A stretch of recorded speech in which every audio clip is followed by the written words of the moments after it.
As a Christian working woman, you have many roles, from your responsibility with family and friends to community and work. How do you connect all that you do with all that you are and still have your faith shine through?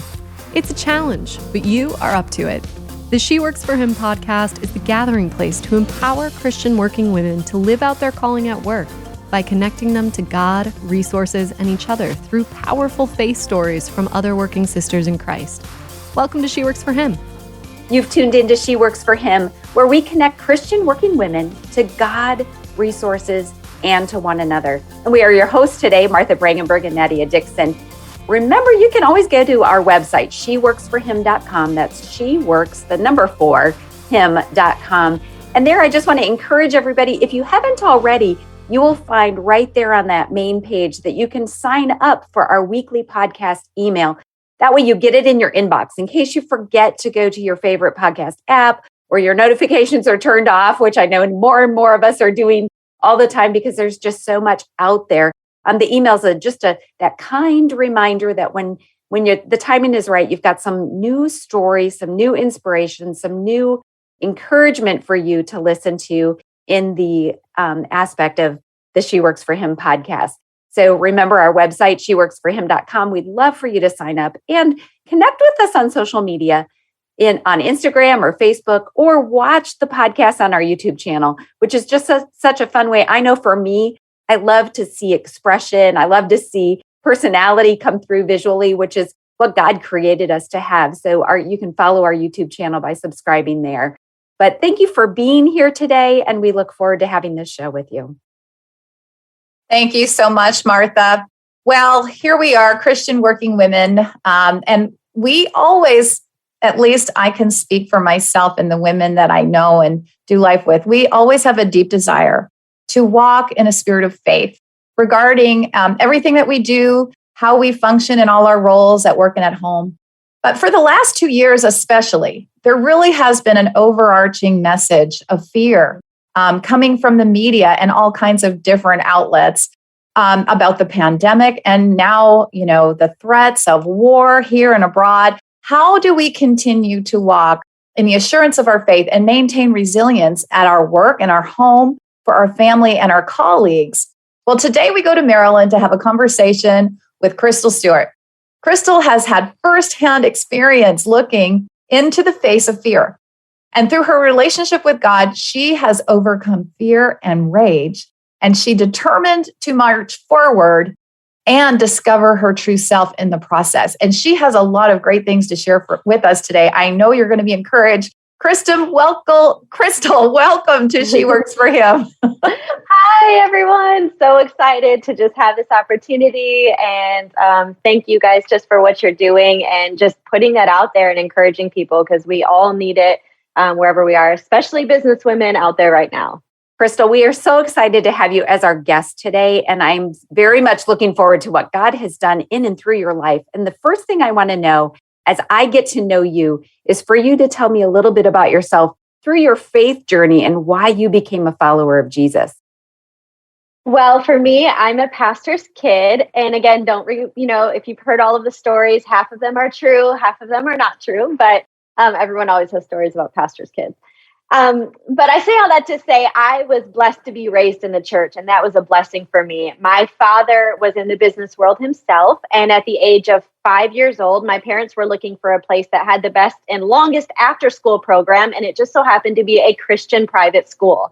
So they placed us in a Christian private school, came to the Christmas play, and gave their hearts to the Lord, which was amazing. So it was from the age of probably 7 on, my dad went into full-time ministry, and I was blessed to be able to be raised in the church world. And so I started having experiences as a young age with the Lord, and at camps and different times. So everybody usually has like a date or a time, like October 5th is my date that I got saved. And for me, I can't really trace it back to a moment. I grew up as a young child, just having those moments. And it was like not that he was always part of my life, but I've always had that, close relationship. So That's so powerful. And I would love to, we could just camp on this whole idea of your dad and the church and, just that exposure. But what a great thing. We never know when the heart is going to be ripe and what the path is going to be that intersects, people with Jesus Christ. And that's why it's so important for us to be so intentional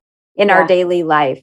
So tell me then, so fast forward a little bit, when did you discover, because of having grown up as a PK, right? Yeah.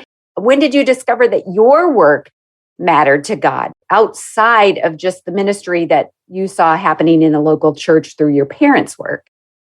Well, a PK married a PK. So that, kind of developed into, at a young age. I got married very young. I was 17 years old. My husband was 20 years old. We went into ministry as youth pastors at a young age. And so it was just, again, always part of our life for both of us working in the church, being able to have that opportunity to encourage people, whether they were teenagers, or kids all the way up. So I have only been in the actual, I guess, quote unquote, business world for the last 3 years, which, we'll get to a little bit later. But for me, again, the church is also still like that business world. You're getting people that are coming from all walks of life and needing to meet them where they are and minister to them. So that's just always been that blessing for me to have that opportunity to have everybody come to you that were from, every different place. So, yeah. Wow. So, Krystal, I know that you and your husband spent a season as pastors in Florida, and there was an opportunity that came to you. You were talking about opportunities and people that come, and this one literally landed at the church door. Do you want to share a little bit about that?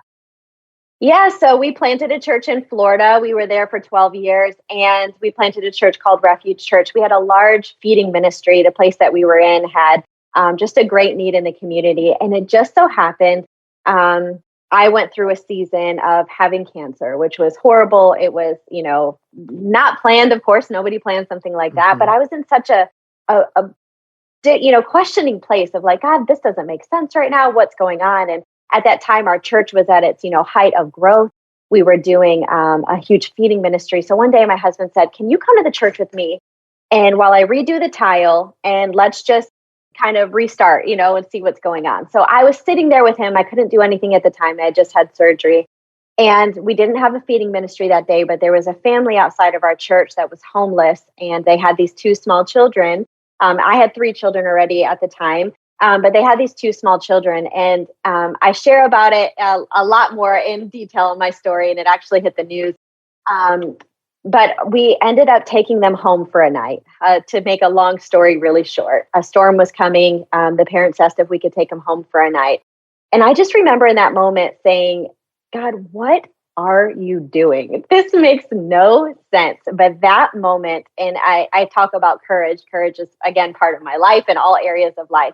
It was that moment of courage for me in hindsight, which made no sense in the moment. And for any of us overthinkers, really made no sense when you're looking at the future, but turned into one of the most beautiful blessings and miracles of my life, because those 2 boys are now my sons, my 4th and 5th children. And that was, that was 6 years ago. So they are now 6 and 8 years old, which is amazing. So again, long story short, there's so much more to it that I share about in my book, and it, hit the news, but it just shows by when you're in those moments and you say yes to God. And sometimes you don't have a lot of time to think about it, but it can turn into, something much bigger than what God was originally wanting to do with your life. So good. Well, I know more about that story, and I'm glad that you teased the listeners' ears about it, because it truly is a miraculous journey. But you also then eventually made a transition, and this is where I met you in the DC area. And you went from that full-time pastoral role into taking territory naturally. And so you became a realtor. You got licensed as a realtor. How has your faith impacted you in this new kind of work? Well, again, as everybody can relate, and faith is not just something that we experience in church. Faith is our life. It's something that we have at our home. It's something we have in our marriage. It's something we have as mothers. It's something we have in business. It's in all parts of our life. So whether we're actually able to be preaching the gospel with a microphone or not, our lives are preaching in everything that we do. But it was a really crazy transition for me, always working in the church and now just strictly working in the business world. And it's funny because Nadia, when we first met, was at the beginning of that journey for me, and I was struggling. At the beginning, I struggled. And I remember sitting at a restaurant with you, and I'm pretty sure I probably cried at that restaurant experience, but I was just saying at that time, like, oh my gosh, I work in the DMV area. So I have my DC real estate license, Maryland real estate license, and Virginia real estate license when I was working in, top producing companies. And, the pressure was great. But of course, the teams and, different people that I work with, which is fine, but they were not, Christians or, faith-filled people. And I was trying to really find my place in being able to still be who I am, in those environments. And you encouraged me so much in those moments because I just remember thinking, I don't fit here. I don't know how to do this. I've always worked in the church, literally. And now I'm out here, on these teams and dealing with some, pretty hard stuff. But you encouraged me. You said, Krystal, if God opened those doors for you and he told you to walk through them, then, let's just keep praying. And at that time I was functioning with a team, but there was a lot of different things that were just not working. And you prayed and was like, Krystal, let's just pray and see if God starts giving you wisdom on what to do next. And it was shortly after our conversation that God opened another door for me to switch to another team. And from that point on, it has been just like boom, boom, boom, amazing, just incredible favor, incredible open doors, and just total expansion, even in my business. So again, it just shows the power of prayer, but still being who you are in those situations, but reaching out for wisdom when you get in those tight situations. Oh, there's so many good nuggets there, Krystal, because you hit on it. Sometimes we need to seek that wise counsel of other people. And knowing that you were pressing into this, conversation, I need to still be who I am, which is who, your past was always built on your maybe identity in the church, but it was deep down, it's your faith. And it's how could you still live that out, and seeking that wise counsel and praying into that and seeking the answer. And sometimes it isn't a move. Sometimes it isn't a transition to something different, but God clearly opened doors for you. And we're going to talk about that more. And I'm excited because in the next segment, I really want to talk about your book and hear about this whole conversation of courage, because so many of us need that on a daily basis. You're listening to She Works for Him with our guest today, Krystal Stewart, and we'll be right back. Did you know that God has a calling on your life? It's true. He's called you to bring Jesus to the world. For some, that may look like a pulpit or a foreign mission field, but for most of us, it looks like a construction site, a cubicle, a hospital, or a classroom. Wherever it is that you work, live, volunteer, and invest, that is your mission field. To learn more about integrating your faith into your work and retirement, check out our books, I Work for Him, She Works for Him, and I Retire for Him by going to iworkforhim.com/bookstore. Welcome back to She Works for Him with your co-hosts, Nadia Dixon and Martha Brangenberg. We're here today with Krystal Stewart. And Krystal, the theme of your conversation really is about courage. And I love that we just had this little snippet into your life where you were in a point where you didn't feel like you could be authentically who you were and who God made you to be, and your faith and just the struggle with the team that you were with. And through a conversation with Nadia and prayer together, you said that it's like that catapulted a lot of change that has really had a positive impact. And I want you to just speak to that just a little bit more, because so many of us, it's like that first step. What do we do? I'm frustrated, but I just keep showing up every day. And so what happened then once God opened some new doors for you? Yeah. So for me, again, when I met with Nadia, I was so frustrated, and I really felt led from God to step into the business world. It wasn't just, I want to go into business. I specifically heard a word from God at that point of saying, this is going to be an ark for your family. And when we think of ark, we think of a safe place, we think of provision. And I was stepping into this, and that was not happening. I was, spending money, I was not making money, and everything was just, kind of going wrong. So again, after, praying with her, and I was praying, do I need to make a change? Do I need to stay there? And then I just kept feeling confirmation that no, this, change needed to be made. So it was with that small change that I made, and all of a sudden doors just started to open for me. And in the business realm, I went from, not meeting any of my goals to the next year, breaking six figures in business, to the next year, multi six figures, and stepping into the commercial world. I mean, last year I was able to sell over 120 apartment buildings, which is incredible. So, and that all happened going back to my courage story of my first client when I didn't have anyone. They were saying, hey, does anybody want to take anyone that might be interested in commercial. Well, I had never done commercial, but I thought, again, who I am is that person of courage. And hey, if somebody else can do it, I can do it. So I said, I'll take them. I had no idea what I was doing, but I just stepping into that in favor, and, different people came up alongside me, and it just started opening doors for me. So again, courage, who you are in the church can be the same person who you are there. It's not that you're preaching with what you do, but that's what people say. I don't understand. How do you say yes to stuff? How do you believe that, different stuff will come up and be able to help you? But it's, again, just walking by faith and being able to, sometimes you don't see the step ahead of you, but you just step or you say yes. So talk to me about this theme of courage, and then what led you to writing the book, Claim Your Courage, because I'm very curious, had you always felt like God created you as a courageous woman? So in general, I'm probably definitely a risk taker. I'm the skydiver, the, little adventure person. If you give me something, they're telling me I can't do it, I'm going to do it. So, courage is definitely a thing for me, even in the natural of it. I like to push myself. I like to push my limits. And again, if somebody else can do it, God's not, it doesn't show favoritism. If he did it for them, he can do it for me.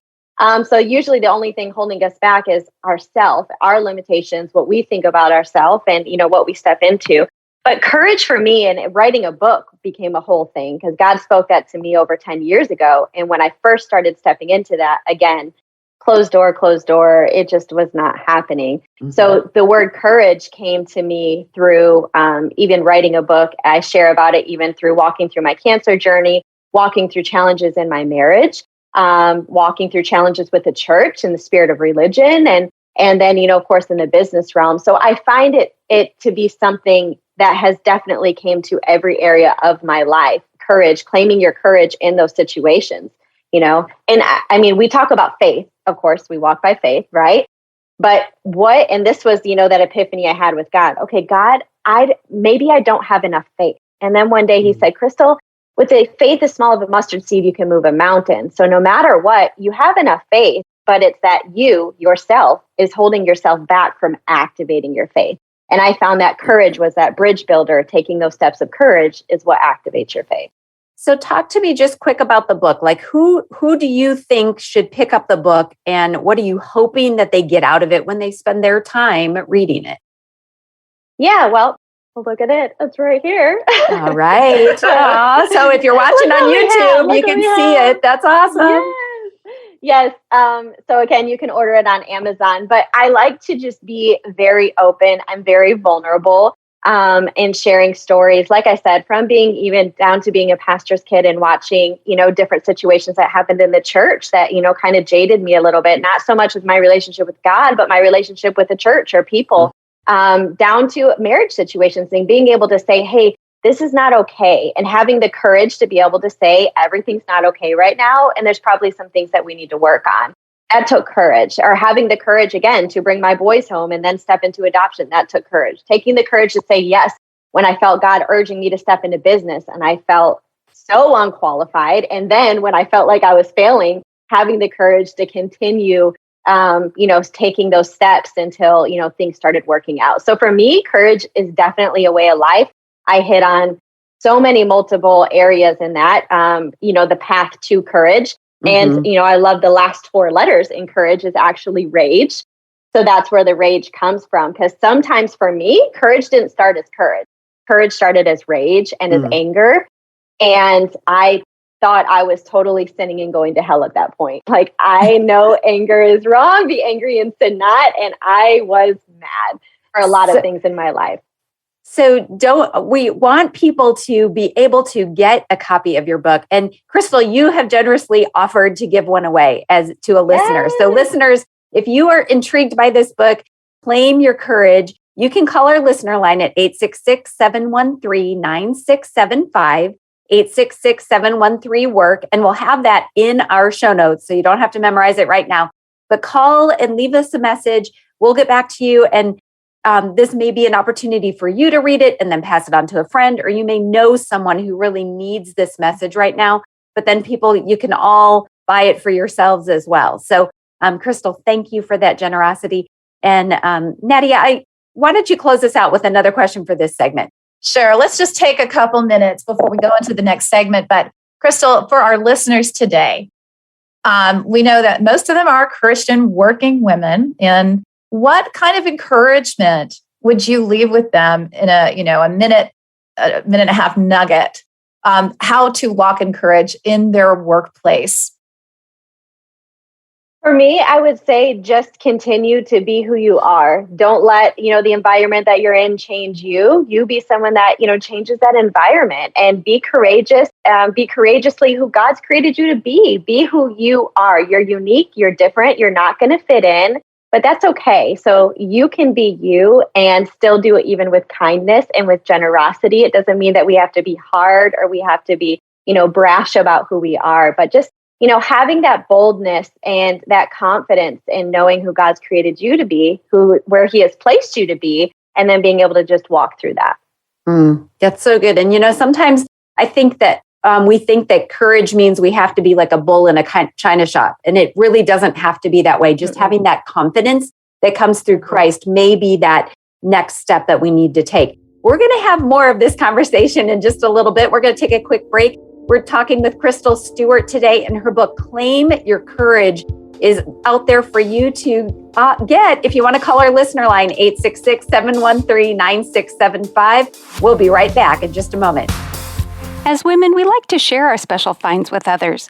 That new little shop we just discovered, or a favorite brand that is having a sale. Well, I have a special find for you. The Awaken Podcast Network is a collection of podcasts gathered onto a digital platform with you in mind. No more searching and wondering if the content is relevant. The work has already been done. Awaken Podcast Network even has smaller collections of podcasts focused on specific topics, including a collection called She Works for Him, dedicated to content for Christian working women. So go ahead, unlock God's purpose for your work, and check out awakenpodcastnetwork.com. Welcome back to She Works for Him with your co-hosts Martha Brangenberg and Nadia Dixon. Today, Krystal Stewart, you have just been able to open our eyes a little bit to this idea of courage. And through your book, Claim Your Courage, we can learn more about the different ways that we can really walk in that ourselves. And for some people, that may look like confidence. For some people, it may look like many different things. But listeners, remember, you can call and get a copy of that book, or go out and buy it on your own and share it with your friends. But thank you so much for being our guest here today. And I can't wait to hear the next question Nadia is going to ask you. Well, Krystal, you really are giving us an authentic model of somebody that's walking in courage and going into new frontiers, new places, just doing it in confidence in Christ, but not feeling confident maybe in your own natural self without being informed by the Spirit. So saying that, you came from a pastoral role as a city impactor, and now you are really focused in the marketplace. How can other women feel like they're playing a role in impacting their city, perhaps towards God's redemptive plan for that city from a marketplace perspective? Well, for me, I always say find the needs in your city and then be a part of it. So don't shy away from it. What I've, like to go back to myself is saying is love looks around. And many times we're all in our own cities, and there's needs in everybody's cities, but sometimes we just don't see it, or we choose to stay in our little box of what's comfortable, what we want to see. But a lot of times people think it has to be some big thing, but really love looks around. If you ask God, give me eyes to see, maybe it's even the person that you're working with that you don't even understand. That's who your assignment is. Maybe it's on a bigger, scale, and you need to get involved in, another ministry or something going on. But I don't think it's the same thing for everyone. And I don't think it's the same place for every city and every season. I think it always changes, and we don't need to get stuck in a box like that. But I just want to challenge you to look around and see what the current needs are around you, and just understand if you're there out of 7 billion people on this planet, God's placed you there. It's not coincidence. So be who you are in those situations.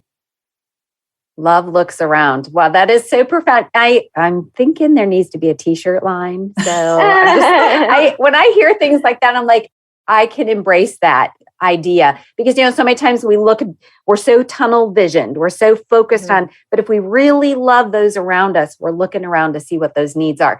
And that applies in our workplace, that applies in our city, that applies in our own families. Yeah. So, wow, what a powerful nugget. So one last thing, Krystal, just before we go, I just am curious, is there like a life verse that drives you or something that is speaking into you right now in this season? Go either way with that. My life verse is definitely John 16:33. I say it every day. I say it to everybody at some point. In this world, you'll have trials and tribulations, but take courage, for I have overcome this world. So in every situation, I mean, life has its way, whether it's even in business or with your kids, or, I mean, look at the news. It has this way of having this roller coaster. You can have the highest of highs and then the lowest of lows. And if we let our emotions or who we are play into that, we find ourselves on that roller coaster. But when we put it into perspective to say, hey, Jesus warns us up front. In this world, you're gonna have good days, you're gonna have bad days, you're gonna have days where things are going good and they're not. But take courage. Take courage is every day. For I have overcome the world. We know the end of the story. We know the end of the book. And if he gave us a promise, then we just have to keep walking through it. So that's my life verse. Say it all the time. I love it. John 16:33. That's so powerful. Thank you so much for sharing that with us. And I'm guessing that it's probably referred to in your book, Claim Your Courage. So listeners, again, just a reminder, this is a generous opportunity for you to get a copy from Krystal by calling the listener line. That number will be in our notes. Krystal, it has been a pleasure to have you on the show today. And I know I'm encouraged by the courage conversation, and I'm sure that the other women are too. So thank you for being our guest. Thank you so much, Krystal. Thank you. You've been listening to She Works for Him with your hosts, Martha Brangenberg and Nadia Dixon. We're Christian working women helping other Christian working women to live out their calling at work as she works for Him. As Christian women, we have many roles. From daughter, sister, friend, wife, and mother to analyst, accountant, executive, or educator. Is it possible to balance our roles at work and home in a way that honors God? The answer is yes, and our new book, She Works for Him, will help show you how. Written to celebrate, encourage, and equip women in the workforce, She Works for Him discusses the diverse experiences of today's Christian working woman. Pick up a copy by going to iworkforhim.com/bookstore.